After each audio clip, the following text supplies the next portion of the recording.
Hey guys, welcome to another video of mine. It's Commander Belay, and this is another video of mine, and in this video I'll be getting to the importance of Hudson-Odoi, Reece James, Ruben Loftus-Cheek, and can they be our Hazard replacement?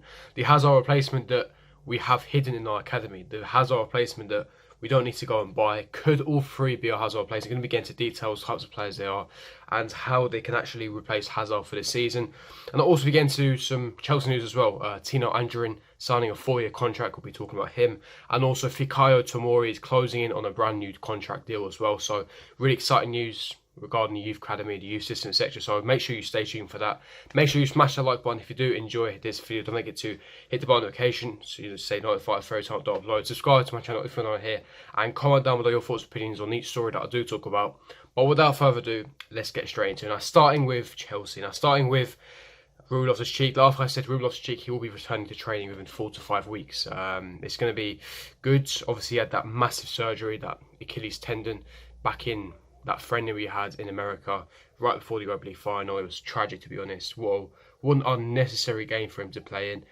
And yeah, he picked up a massive injury. He was out for 5-6 months, and he's returning now. I did see clips. He's training heavily. He's now running. He's now jogging.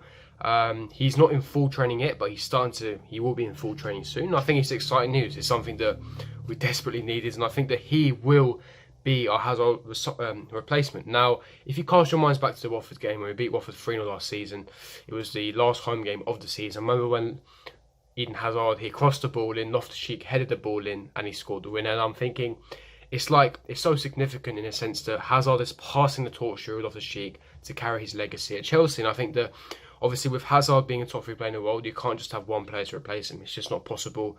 But I think that collectively, Hudson-Odoi and Ruben Loftus-Cheek, them two together can be our Hazard replacement. The way they play, both of them from the academy, they bleed blue. They're Chelsea fans. They've been a Chelsea fan since they're little kids.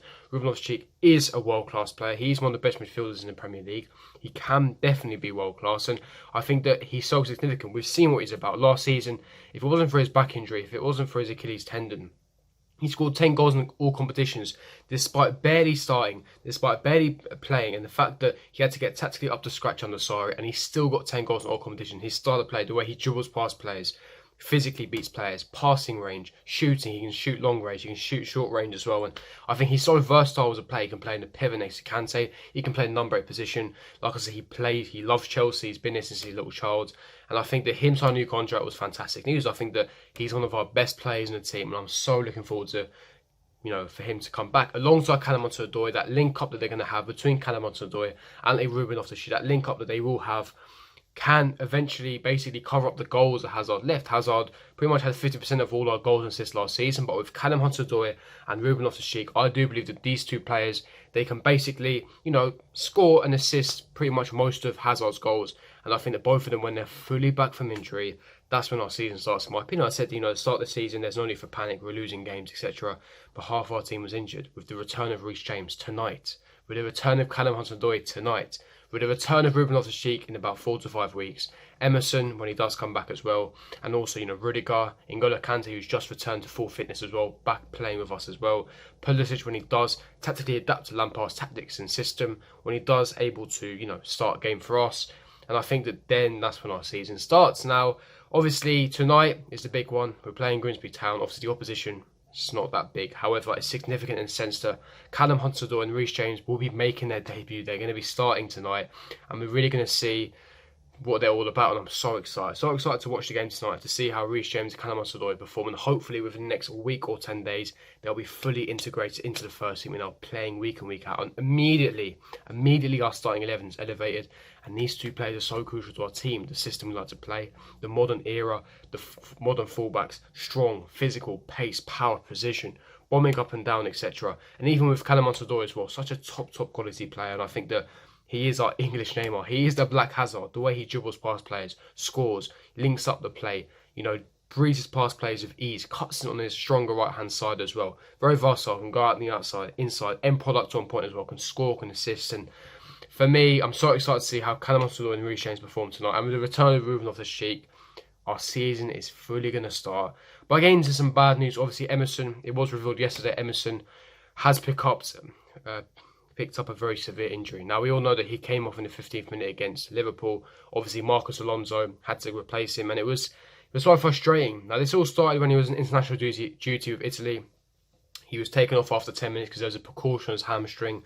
He was unable to play against Wolves, unable to feature against Valencia. And we all thought that he would be fully fit against Liverpool. And the medical team and Frank Lampard had to take a massive, massive L on this. And now we have learned after the medical staff have, evaluated his situation, evaluated his injury.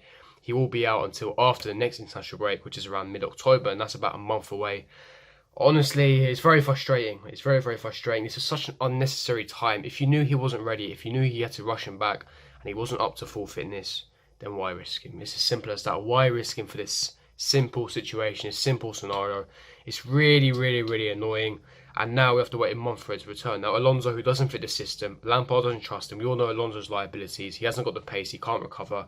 Now, with the games coming up thick and fast, Alonso will have to play, and I think that is so, so frustrating.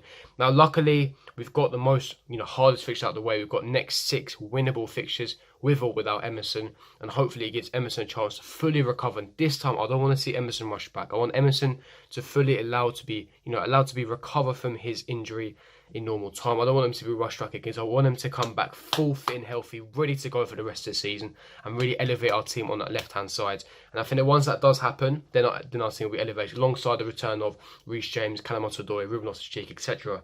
Now, getting into some other news, Tino Anjorin, the Chelsea youth player, will be signing a 4-year contract that will be later be announced. Another really, really good youth prospect from the Chelsea Academy.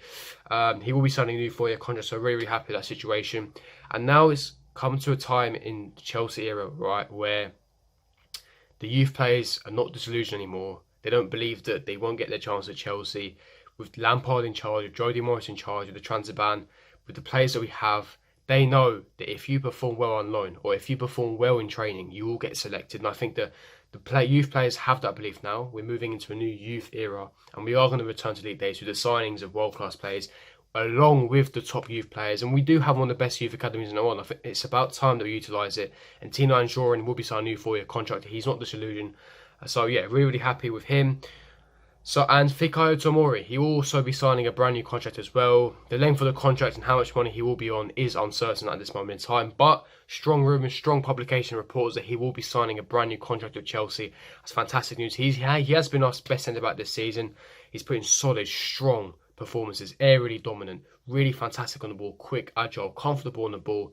And he has got fantastic potential, and I really do believe in Fikayo Tomori, and hopefully he can help our team. And there's so many youth players that are really coming through now. They're really proving their worth and really, indicating that we do have a top academy. We really do have a top academy. Fantastic news. But going back quickly to the Emerson situation, it really emphasises the massive L on this medical team. And I don't think the medical team has ever been the same since Eva Carneiro left back in 2015, towards the end of 2015, about 4 years ago. And for me, I've always said that the medical team, they have taken massive L on rushing Emerson back. Same with N'Golo Kante. You can always blame Lampard for saying, oh, he rushed back Emerson or Kante, but he ain't a doctor. He doesn't know the full ins and outs. If the medical team gives the okay, then Lampard will play him, as simple as that. N'Golo Kante was rushed back, and I think the medical team have to take full responsibility for this because, if you know and you're professionals at your job, you have a PhD, you studied 7 years of medicine, right? So you must understand that it's a risk. It's a massive risk rushing these players back. Now, we don't know what goes on behind the scenes. Now, if we found out that, medical team already informed Lampard, look, he is fit, but he's not 100%, I would advise not to rush him back, and Lampard, ignored that, then I won't blame the medical team. However, if the medical team said he's 100% fit, he's ready to go, then they have to take full responsibility because Emerson, right, is a key player to the team. If you know he shouldn't be rushed back, then don't tell Lampard. Simple as that. Allow him to ease through back in the injury. And I think they have to take a massive L on this situation. If it keeps happening, I'm sorry, but we need the medical team changed.